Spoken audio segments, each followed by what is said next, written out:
요즘 전 세계는 여러 가지 이슈와 상황들 가운데 많은 사람들이 두려워하고 이 도대체 어떻게 이 세상이 갈 것인가 많은 걱정과 염려 가운데 있죠. 얼마 전에 미국의 대통령 선거가 있었습니다. 여러분 놀라운 결과가 나왔죠. 트럼프가 다시 대통령이 되었습니다. 4년 하고 또 다시 4년을 하는 그 미국의 대통령 제도인데 이 처음에 4년을 하고 떨어졌다가 다시 되는 경우가 역사상 미국 대통령 역사상 세 번째인가? 아주 옛날에 근래에는 없었다고 하더라고요. 어쨌든 간에 그래서 트럼프가 대통령이 된 이 시기에 어떻게 시대가 변화할 것이냐 오늘 이 얘기를 좀 한번 나눠보도록 하겠습니다. 안녕하세요. 저는 임대표고요. 여러분들은 임대표의 책잇 아웃에 지금 와 계십니다. 자, 오늘 여러분과 함께 나눠볼 내용은요. 제가 이 책을 보면서 깜짝 놀란 게 뭐냐면 트럼프가 대통령이 된 지 얼마 되지도 않아서 이 책이 딱 나와버린 거예요. 그래서 내용을 살펴봤더니 이 책은 처음부터 트럼프가 대통령이 될 것을 예견을 하고 집필을 해서 대통령이 되자마자 바로 책을 출판해서 나왔다고 하더라고요.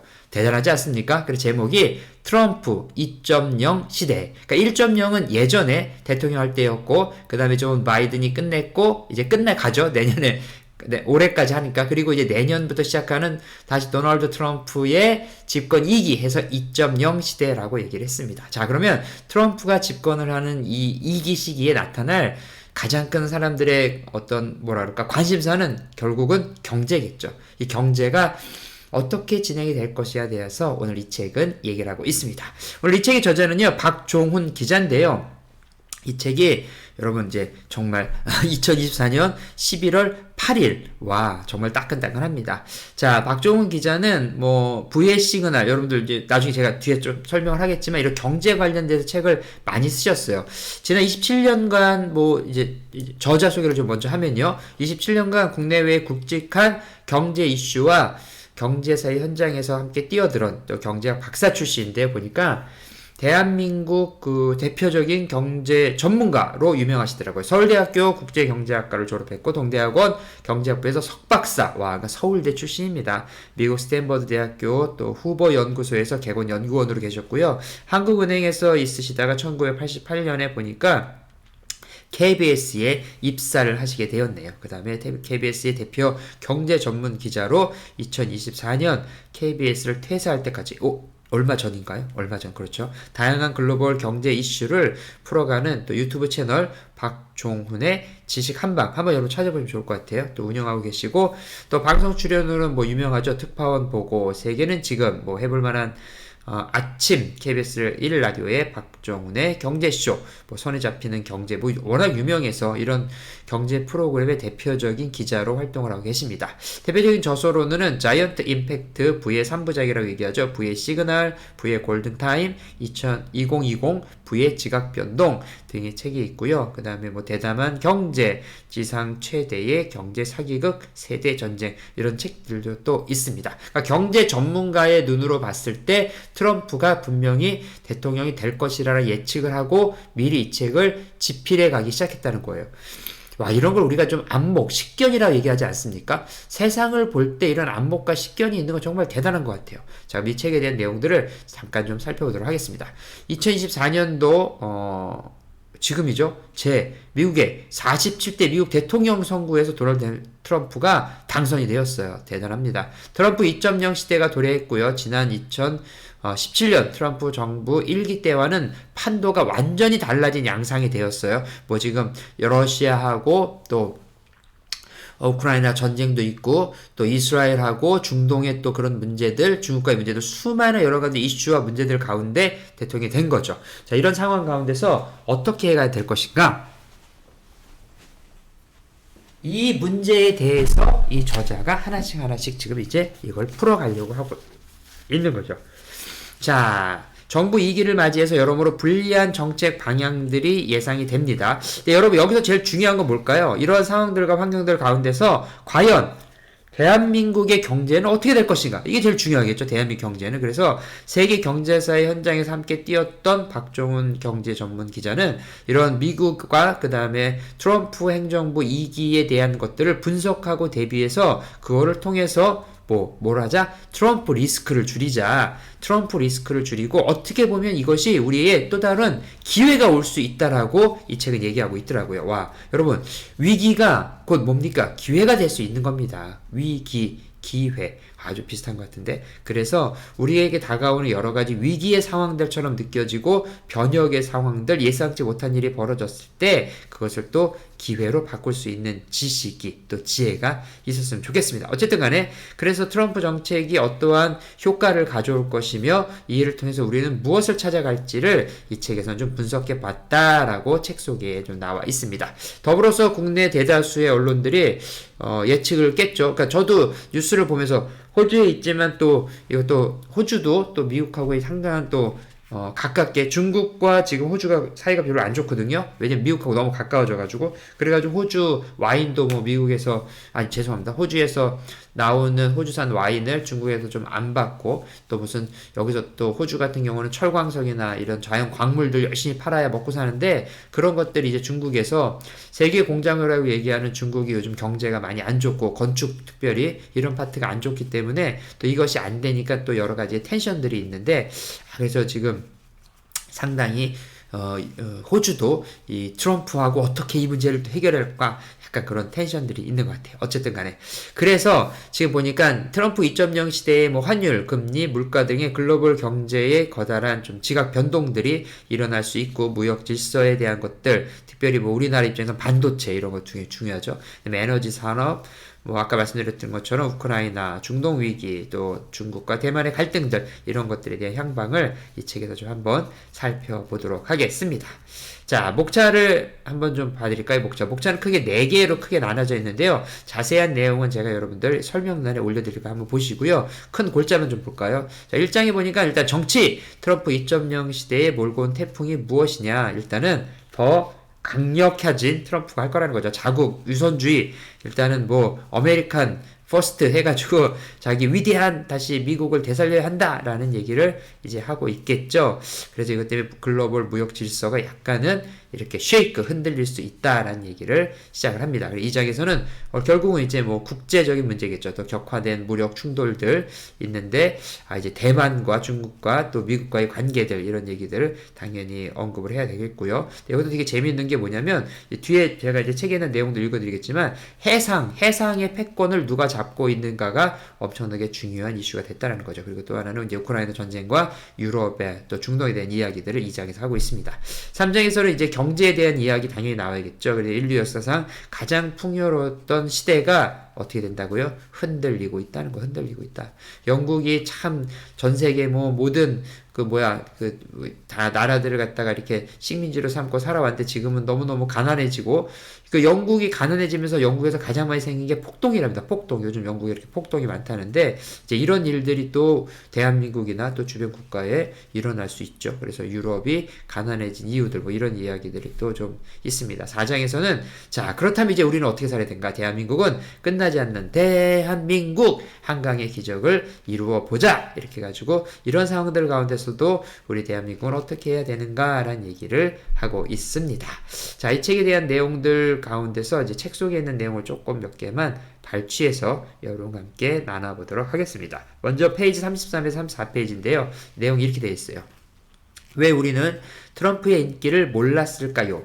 미국의 구 미디어인 레거시 언론들이 연일 해리스에게 유리한 기사만 내놓으며 대세론을 펼치다 보니 미국 중상층 백인들은 트럼프 지지 여부를 언급하는 것조차 꺼리기 시작한 겁니다. 그러나 이제 미디어 환경이 뉴 미디어로 넘어가면서 TV나 신문 같은 구 미디어는 거의 영향력을 잃어버렸습니다. 어차피 트럼프를 지지하는 사람들은 구 미디어를 외면하고 트위터, 인스타그램, 틱톡, 유튜브를 통해서 정보를 주고받았기 때문에 레거시 미디어의 집중 공격에도 불구하고 트럼프의 지지세가 꺾이지 않았던 것입니다. 자, 여러분, 이거 너무너무 중요한 얘기입니다. 뭐냐면 미디어 환경이 바뀌었다는 거예요. 미디어 환경이 바뀌었다는 건 뭐냐면 우리는 옛날에 그러니까 메이저 신문들이나 메이저 TV의 뉴스들을 보면서 세상이 이렇게 돌아가는구나, 이런 어떤 인포메이션이 있구나라고 깨달아? 아니 그냥 그런 지식들을 얻고 그것들을 갖다가 나의 것으로 만드는 과정을 거쳤는데 이제는 어떻게 되느냐?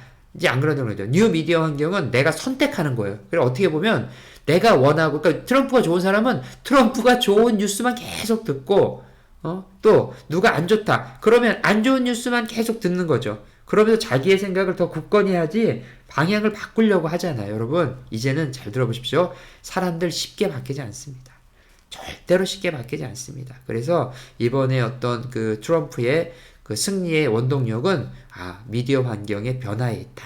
여러분 혹시 뭐 비즈니스 하시거나 또 시대적인 흐름들을 좀 더 보기를 원하시는 분들은 여러분들 잘 생각하셔야 돼요. 이제는 예전에 구시대의 스타일인 레거시 그런 미디어 환경이 아니라 뉴 미디어 환경으로 바뀌었다는 거 꼭 머리에 남겨주시면 좋겠습니다. 자, 페이지 138페이지인데요. 여기 또 이렇게 나와 있어요. 우리나라도 결국 바다로 먹고 사는 나라입니다. 삼면이 바다인 덕분에 세계 곳곳으로 얼마든지 진출할 수도 있었고 그 과정에서 빠른 속도로 성장해 왔던 겁니다. 지금까지는 미국이 단일 패권 국가로 해상 수로의 안전을 지켜준 덕분에 우리가 비약적으로 성장하는 발판이 되었지만 앞으로는 미중 해상 패권 전쟁이 시작되면 우리의 해상 수송로를 우리 힘으로 지킬 수 있는 충분한 해군력이 절실히 필요한 시대가 올지도 모릅니다. 자, 이 무슨 얘기인지 아시겠죠? 자, 우리나라에서 물건을 만들었어요. 지금도 해상무역으로 가는 양이 훨씬 많죠. 왜냐면 시간은 좀 오래 걸리지만 다른 것들보다 뭐 비행기나 이런 것보다 좀 오래 걸리지만 가격이 싸고 한 번에 많은 물류를 운반할 수 있기 때문인 거죠. 저희도 여기서 보면은 한국에서 물건을 받을 때 항공으로 받으면 좀 더 비싸요. 대신 빠르죠. 근데 좀 넉넉하게 많은 양들을 좀 시간을 좀 이제 넉넉하게 잡고 한다. 그럼 당연히 해상으로 이제 배를 타고 들어오도록 저희도 이제 물건을 받기도 하죠. 자, 여기에 중요한 게 뭐냐면 대한민국이 이제 물건을 싣고 이제 삼면 바다죠. 물건을 싣고 나갈 때 중국은 뭐 가까우니까 가면 되는데 태평양 쪽으로 나간다든지 뭐 보스톡 러시아 쪽으로 올라간다든지 요즘 뭐 사이가 안 좋지만 어쨌든 이렇게 해서 빠져나갈 때는 이 중국이 가지고 있는 그 이제 대만도 자기네 영역으로 생각하니까 그런 부분들 또 일본 또 여러 부분들 그래서 이제 미국의 영향력이 어디까지 오느냐에 따라서 우리의 수출도 크게 영향을 끼친다는 거죠. 그런데 예를 들어서 예전에도 한번 그런 적이 있었죠. 우리나라 상선이 저기 어디입니까? 에티오피아입니까? 거기서 뭐 해적들 잡혔을 때 소말리아 그런 거 있는 것처럼 우리나라의 해군력이 강화되고 그렇게 스스로 우리를 지킬 수 있는 능력치가 되면 더 많은 수출을 할 수 있다라는 얘기예요. 그러니까 경제적인 부흥은 군사적인 부흥과 같이 맞물려서 가지 않으면 어려운 시대가 올 거라는 거죠. 더 이상 다른 사람 의지해서 살려는 생각하면 안 됩니다. 중국이나 미국이 어떻게 좀 잘 봐주겠지? 절대 안 돼요. 광개토 대왕 같은 이수신 같은 그러한 기백이 좀 필요할 것 같아요. 자, 페이지 149페이지에 있는 내용입니다. 트럼프 대통령은 미국 에너지에 의존하게 된 유럽의 나토 분담금이나 방위비 지출을 확대하라고 더 거세게 요구할 가능성이 큽니다. 사실 트럼프 대통령 1기 때는 유럽이 미국의 요구를 거의 무시하다시피 했습니다만 이제 에너지의 상당 부분을 미국에 의존하게 된 데다 러시아의 안보 위협이 훨씬 커진 상황에서 트럼프 대통령의 요구를 무시하는 것은 쉽지 않을 것입니다. 그리고 이렇게 안보 비용까지 커지게 되면 그렇지 않아도 우크라이나 전쟁으로 큰 타격을 받은 유럽 국가들의 경제 상황은 더욱 악화될 가능성이 높습니다. 자, 얼마 전에 제가 아티클을 하나 봤더니 트럼프가 이제 대통령이 되면 자기가 우크라이나 전쟁이나 이런 것들을 하루 만에 다 끝내버리겠다. 이런 얘기를 하더라고요. 아니, 도대체 이걸 하루 만에 어떻게 끝내? 라고 생각해서 제가 그래서 또 아티클을 좀 봤더니 뭐라고 나오냐면 이제는 뭐 말 그대로 좋은 거죠. 그러니까 러시아한테는 야, 너네 전쟁 빨리 안 끝내? 그러면 우크라이나한테 더 많은 지원을 해서 너희들을 본토까지 위협하게 만들 거야. 이렇게 한다는 거예요. 그러니까 이제 우리 푸틴이는 또 그럼 나 핵무기 쓴다? 이제 뭐 이렇게 하고 이제 대립하고 있는 거고요. 또 우크라이나한테는 야, 이제 됐으니까 빨리빨리 합의해. 안 그래? 그럼 우리 다 빼버릴 거야, 무기. 이러면 또 우크라이나도 대략 난감이 되겠죠. 근데 이런 상황들 가운데 가장 긴장을 하는 팀은 결국은 유럽이죠, 유럽. 러시아가 점점 우크라이나부터 시작해서 들어오면은 어려워지니까. 그래서 유럽이 그런 것들을 방어하는 나토에서 많은 것들을 그때 했는데, 어쨌든 유럽은 그동안 러시아에서 가스관 통해가지고 에너지를 잘 썼는데, 전쟁 터지고 하니까 이제 그쪽에서 못 받으니까 결국은 미국에서 이제 에너지를 받아가지고 가스나 뭐 이런 것들 받아가지고 하는데 이것도 또 어떻게 될지 모르죠. 트럼프는 정보와 데이터를 따라서 움직이는 사람이 아니래요. 자신의 감각을 믿고 자신의 흐름 가운데 이게 맞아. 그러면 그냥 바로 돌격 앞으로 하는 스타일이기 때문에 다른 나라들이 좀 많이 골치가 좀 아플 것 같습니다. 어쨌든 스스로 힘이 없으면 다른 나라의 흐름에 이렇게 맞춰갈 수밖에 없는 세계의 질서들. 참 안타깝지만 이게 현실인 것 같아요. 페이지 234페이지에 있는 내용입니다. 한국의 GDP 대비 국가 부채는 이미 130%를 넘어 OECD 평균인 109%보다 훨씬 나쁜 성향이라는 주장도 있습니다. 지금 우리나라의 채무 상황이 얼마나 안 좋은지는 논란의 여지가 있는 문제이지만 분명한 것은 증가 속도가 이례적으로 너무 빠르다는 겁니다. IMF도 한국의 국가 부채가 너무 빠른 속도로 늘어나고 있어서 잘 통제하지 않으면 국가 경제 전체가 위험할 수 있다고 끊임없이 경고하고 있습니다. 자, 여러분 명심하십시오. 국가 부채가 점점 많아지면 많은 것들에 있어서 위협을 받을 수밖에 없는 거거든요. IMF가 또다시 오지 않는다라고 여러분들 확신을 할 수 없어요. IMF가. 그렇기 때문에 국가의 부채를 너무 많이 올라가지 않도록 저는 결국 뭡니까? 그러니까 소비를 장려하고 어떤, 국내에서의 그런 움직임들을 많이 하는 건 필요하지만 너무 외국의 그 뭡니까? 명품이라든지 막 고가의 이런 것들을 달러를 막 주고 사오는 것들. 뭐 사실은 뭐 없는 분들이 하는 게 아니고 다 있는 몇 프로의 그 사람들이 하는 일이지만 이런 것들 상당히 위험할 수 있어요. 왜냐면 결국은 힘없고 돈 없는 또 어렵게 사는 우리 청년 세대 이런 분들이 또 이런 것들에 대해서 데미지를 다 먹기 때문에 이런 부분들 좀 명심하면 좋을 것 같습니다. 페이지 248페이지 내용 마지막으로 좀 봐드릴게요. 대한민국이 갖고 있는 마지막 여력을 부동산으로 몰아넣는 정책을 계속 고집한다면 집값은 억지로라도 끌어올릴 수 있을지 모릅니다. 하지만 인위적인 집값 상승의 대가로 한국의 저출산 문제는 더욱 악화되고 한국 가계의 소비 여력 역시 최악으로 치닫게 될 것입니다. 여기에 2025년부터는 트럼프 대통령 취임이라는 새로운 변수가 생겼는데 트럼프 2.0 시대의 정책들이 미국의 재정 적자를 악화시키고 인플레이션의 부활을 불러일으킨다면 연준이 아무리 기준금리를 내려도 장기시장 금리가 올라서 빚으로 억지로 부풀린 한국의 집값이 자칫 한국 경제를 위협하는 치명적인 독이 될 수도 있습니다. 이게 버블 경제라 그러죠. 그냥 막 이렇게 가지고 지금 뭐 한국도 뭐 전세 비용하고 사는 거랑 뭐 차이가 없을 정도로 막 올라가 가지고 하는데 실제로는 그런 돈이나 여력도 없는데 거품 경제만 많이 만들어 놓는 거 너무너무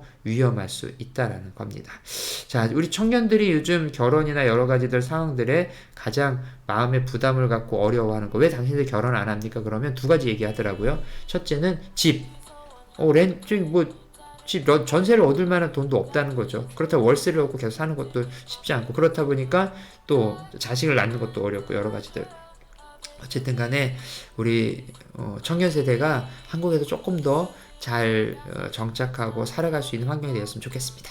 자, 오늘 여러분과 함께 트럼프 2.0 시대라는 책을 좀 소개시켜 드렸는데요. 여러분, 한강의 기적 다시 만들 수 있다고 저는 생각을 합니다. 하지만 우리 어른 세대가 해야 될 일들이 있으니까 우리 어른 세대들, 우리 청년 세대를 위해서 좋은 것들 많이 물려주시고 또 시대를 분별할 수 있는 눈이 있으면 좋겠습니다. 저는 임 대표였고요. 다음에 또 다시 만나겠습니다. 도움이 되셨다면 구독과 좋아요 부탁드립니다. 다음에 만나요.